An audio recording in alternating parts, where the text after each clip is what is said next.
Ontem à noite, o presidente Bolsonaro ele foi sabatinado no Jornal Nacional com um outro deslize, mas o presidente se saiu bem, conseguindo manter a tranquilidade e respondendo a todos os questionamentos. Os questionamentos não foram surpresa para ninguém, no entanto, o presidente Bolsonaro não conseguiu e não falou de propostas para o segundo mandato.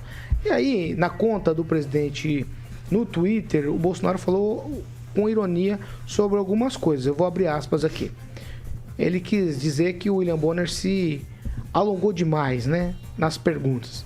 Abrindo aspas para o presidente Bolsonaro no Twitter ontem, após a sabatina no Jornal Nacional.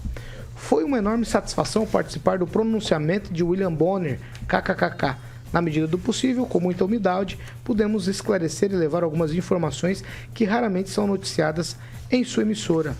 Pela paciência e audiência, o meu muito obrigado a todos. Aí a pergunta é bem simples para vocês, meus amigos, aqui eu gostaria de saber dos senhores a avaliação que os senhores fazem e a nota pelo desempenho do presidente Bolsonaro ontem. Eu começo com você, nosso eloquente universitário Kim Rafael.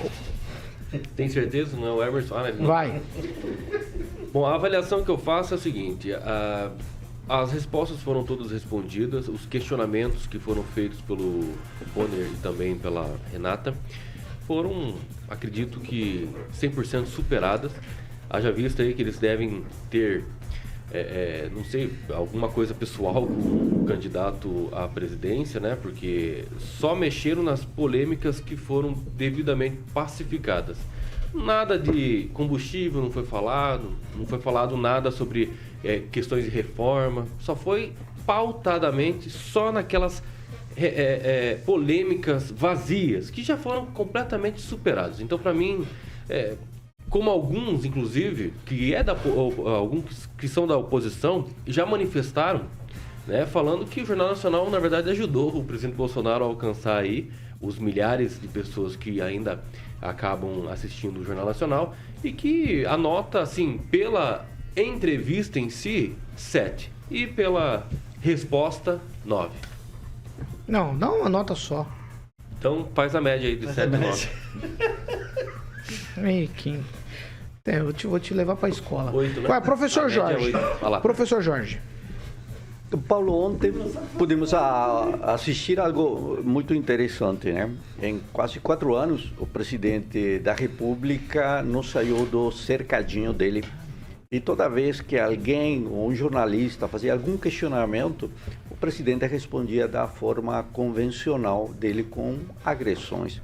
Ontem, claro, contido pela televisão e pelas questões que resultariam hoje nessa análise da entrevista dele, se manteve muito contido. Mas interessante ver que o rosto dele começou branco e foi, ao longo dos questionamentos ou das perguntas, virando vermelho, e ficou bem vermelho. E a impressão que eu tive é que ele ficou com uma cara de um rosto de, com todo respeito à excelência, senhor presidente da República, de morango.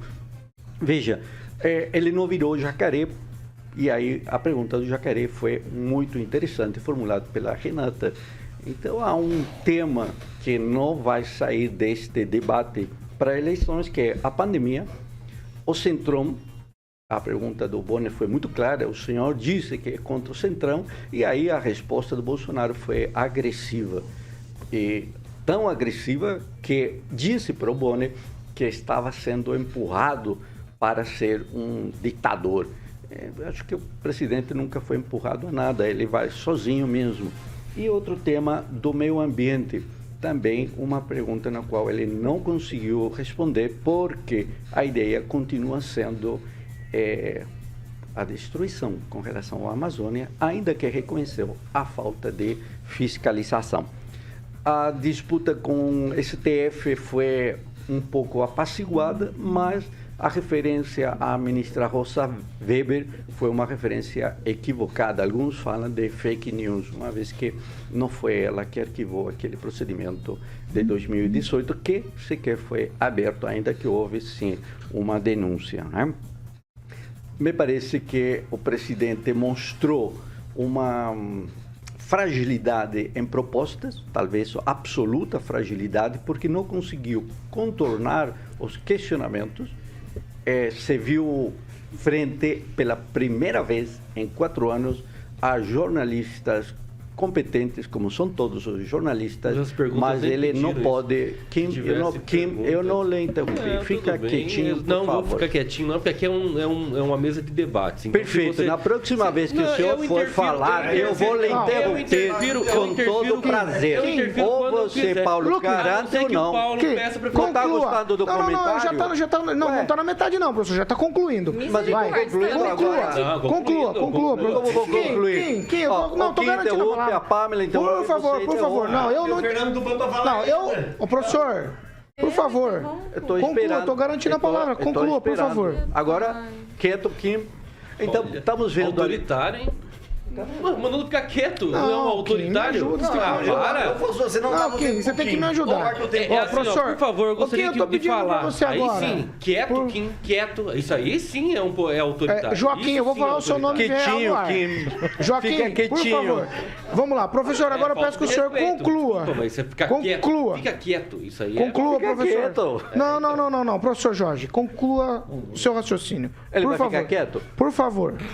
Então, o raciocínio é muito simples. Vemos aí um presidente que saiu do cercadinho e veio para o mundo real. A bolha, quando se sai da bolha, a pergunta é: Tchutchuca do Centrão? Com certeza, Tchutchuca do Centrão. E essa pergunta incomodou muitíssimo, tanto aos da direita quanto aos que representam esse presidente da extrema-direita. Nota, professor. A quem? A ele? Ao Bolsonaro, claro. Eu daria 10 para o Bonner e 10 para a Renata. Não, eu quero saber a nota do Bolsonaro. Eu não vou dar nota a Bolsonaro. Pamela Bussolini. Paulo do céu. Vamos lá. Mesmo porque não sou cola. Não, professor, não, agora não. Ele estava usando cola. Quieto. Não, mas ele estava usando cola. Vai, Pamela Bussolini. Quantos minutos eu tenho? Não, Pamela. Então... assim, eu fiquei um pouco decepcionada, bastante decepcionada porque eu assisti ontem com relação à Rede Globo. Vou dar um exemplo do que aconteceu com Lula essa semana para exemplificar melhor o que eu estou querendo dizer. Essa semana o Lula fez uma afirmação dizendo que, tentando rechaçar, né, a violência contra a mulher. E muita gente dizendo ali, pegou, né, um trecho da fala dele, falando assim, ele está falando que não tem que bater na mulher em casa, vai bater em outro lugar. Eu falei assim, nossa, mas será que ele, né, falou dessa maneira mesmo? Fui ver na íntegra a fala. E eu entendi que, apesar dele ter se expressado mal, realmente se expressou mal, dava para entender o cerne ali da intenção, que era de rechaçar a violência contra a mulher. Então, veja bem, se eu sou uma comentarista de rádio no interior do Paraná e tenho essa hombridade de ir lá e ver na íntegra uma fala de uma pessoa para não deturpar, era isso que eu esperava da Rede Globo, né? E, no entanto, as perguntas ontem eram muito, muito infantis, aquela coisinha. Presidente, mas você falou jacaré. Presidente, mas você tirou sarro. Descontextualizando ali formas de expressão da pessoa, palavras, né? Em 1 hora de live, pega uma palavrinha, né, pipocam e fica fazendo aquela narrativa, né? Então, eu fiquei decepcionada porque eu achei que eles iam fazer perguntas mais pertinentes, mais profundas. Mas não, né? Ficou naquela situação ali realmente infantilizada, né? Um rancinho, né? E esse ranço transparecia muito para quem gosta aí de linguagem silenciosa, né? Microexpressões, esse tipo de situação. Você via ali um cirrar de dentes do Bonner, um deboche demasiado, né? Um presidente que sai lá de Brasília, né? Um presidente de exercício vai até a Globo, coisa que a Globo antes ia até o presidente de exercício que está disputando a reeleição. Então, ele vai até a Rede Globo e já na primeira pergunta é tratado com um deboche, assim, uma coisa... eu penso assim que fugiu do jornalismo. Ali deixou de ser jornalismo para ser uma série de provocações com uma pessoa que eles não gostam. Então, eu acho que para a população em geral ficou muito externado, né, esse ranço, essa raiva da Globo, com, infelizmente, aí, esses bilhões que eles deixaram de ganhar nos últimos anos. Então, deixou de ser jornalismo, deixou de acrescentar para quem assistia, né, para se tornar ali uma série de provocações que o Bolsonaro passou muito bem. Ele foi muito tranquilo, ele foi respondendo, inclusive quando ele ia respondendo de forma pertinente as perguntas feitas, ele era interrompido, né? Não, candidato. Então, eu acho que isso ficou bem claro para quem assistiu, né, de uma forma mais imparcial. E para o Bolsonaro, a minha nota para ele foi 9, que ele foi bem, bem tranquilo. Ângelo Rigon, sua vez, e a sua avaliação aí sobre a performance do presidente Bolsonaro na sabatina de ontem. Muita gente cobrou os dois apresentadores como se fosse uma inquisição, querendo que eles falassem de rachadinha, de sigilo de 100 anos, de Michele, do cheque para Michele, da milícia. Mas ali não estava, e é bom colocar isso, não foi 2018. Em 2018 ele não era presidente. Então ele tem que ser inquirido de forma diferente dos demais. Isso é óbvio. Ele tem que ser cobrado pelo que ele fez e principalmente pelo que ele não fez. Prometeu e não fez. Então eu entendo essa parte. Mas eu fico com o André Marinho. O André Marinho trabalhou no Jovem Pan, no Pânico. Ele escreveu que, a partir de agora, devia exigir teste de psicotécnico, inclusive de bafômetro, para poder participar, para dar entrevista. Porque o que se viu ontem foi um festival de mentiras. Houve um levantamento que diz que o Bolsonaro fala 7 mentiras por dia. Ele devia estar alguns dias atrasado e ontem ele resolveu fazer tudo. Tanto que um comentário, alguém que está acompanhando pelo YouTube botou uma coisa muito legal. Falou, uma coisa que o Bolsonaro fez bem ontem no coisa foi mentir. Ele mentiu muito bem.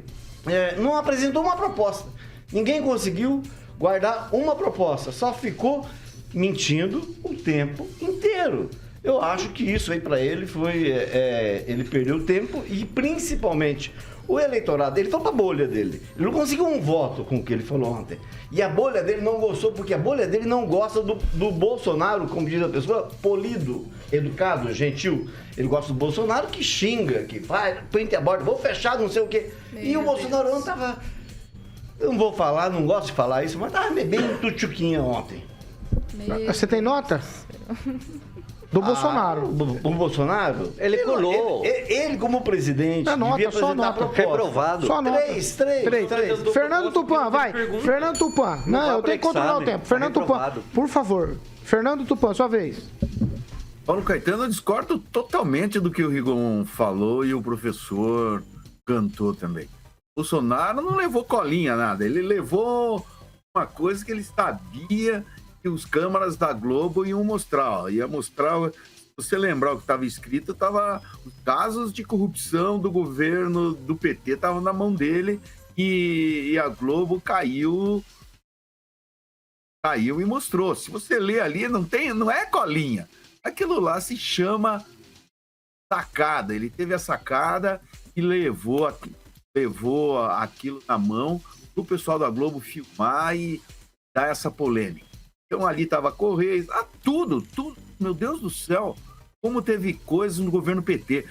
O Rigon falou que o Bolsonaro é mentiroso. Mais mentiroso que o Lula, que levou nosso dinheiro para Cuba quando deveria dar para o pessoal pobre, construir casa aqui no Paraná. O PT levou dinheiro para Angola, que a gente não sabe como está sendo pago até hoje.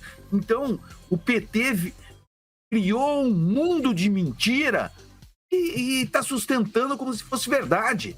Eles estão mais do que parecidos com aquele ministro de Hitler que falou que você repete uma mentira muitas vezes e acaba ficando verdade. A esquerda está falando que o Lula é inocente. Pelo amor de Deus, ele tinha que estar na cadeia. Se o Bolsonaro fazer coisa parecida que o Lula fez, também teria que ir para a cadeia. A Dilma tinha que estar na cadeia. Esse é o problema. Nós precisamos de governos que pensem no povo. Não tem que pensar em mandar dinheiro para capitalizar ali no interior os empréstimos, recebendo comissão. Isso não pode acontecer. Pode ter certeza, aconteceu de uma forma bastante grande no governo do PT. Se a gente vê as articulações que eles tiveram junto com empresários, o que aconteceu, os milhões que esses empresários tiveram que devolver, olha, até agora não apareceu nada parecido com o esquema de corrupção do governo PT no governo Bolsonaro. Então, o julgamento mostra que o Bolsonaro merece ter pelo menos um 9,5, seria o mais justo. Agora eu vou esperar o Lula no final de semana aí, daqui uns 2, 3 dias, para ver como vai ser o desempenho dele. Eu acredito que ele deve chegar ali com aquele olhar que bebeu uma cachaçinha à tarde, e o Lula já sabe que em alguns lugares ele não pode mais pisar. Por exemplo, no Paraná ele tinha um comício marcado para domingo, para sábado, já desmarcou. Uma análise. Com a desculpa. Conclui, Fernando. Que no domingo tem o debate na Band. O PT aqui no Paraná está destroçado e o resultado vai ser nas urnas e o Bolsonaro vai atropelar o Lula aqui no Paraná. Vamos lá. Ó, por favor, Agnaldo Vieira, eu preciso agora da sua polidez e sua sensatez sobre essa mesa. Eu trouxe a minha colinha aqui também. Ah, né? você trouxe? Eu posso. No jornalismo a gente diz que não existe pergunta imbecil, tem resposta imbecil, né? A pessoa pode perguntar qualquer coisa, depende do que você vai responder. E olha que a SECOM aumentou a verba publicitária para a Globo. Mas eu concordo com a Pâmela, os apresentadores não deixavam o presidente concluir a sua fala. Acredito que eles se prepararam melhor para essa entrevista. Mas também acredito que os assessores do presidente, eles acharam boa a participação do presidente naquela coisa. Poderia ter sido um desastre, mas eu acho que não foi razoável. E para o presidente, ele poderia utilizar aquelas táticas, né, de comunicação. Que às vezes você é perguntado sobre uma coisa, você responde rapidamente e vai para os seus feitos, né? Que era isso que eu sempre digo que o presidente tem que fazer. Falar, ó, eu fiz isso, né? Eu melhorei.